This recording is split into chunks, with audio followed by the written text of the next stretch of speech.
今天来分享这4本颜色、反义、动物的声音、拟声词，还有数字。这系列小老虎这系列的都做得非常的精美，而且每个动物几乎都有不同的音效，或是讲不同的台词，看给你们听听看。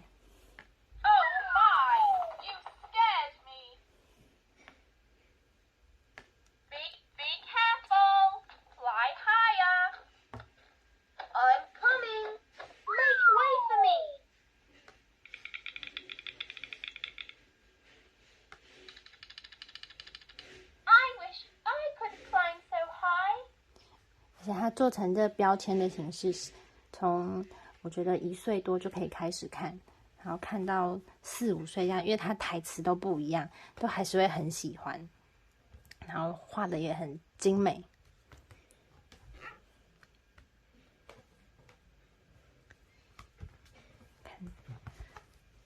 然后它反义词的部分带到的那个形容词都很常见，很常用。这样看其他书也可以就很快速的连接，可以问问他一些，那这个跟他相反是什么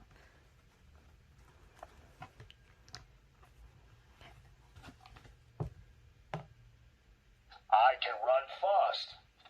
I'm getting older and more sleep.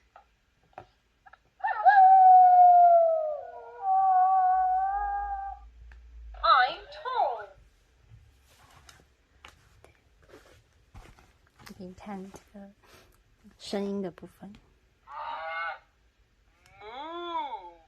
Let's have a rest. 看他不只有声音，还有他也会讲一些话，然后也不会太难。Moo. I have a good meal.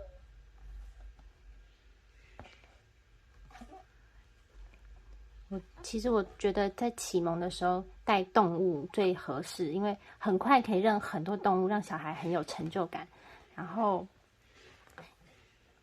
也不会太难，就妈妈都比较好，可以讲很多。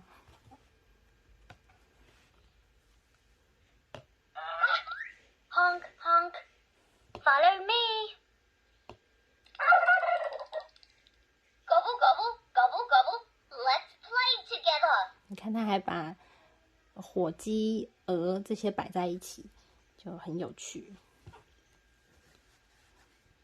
大概是这样。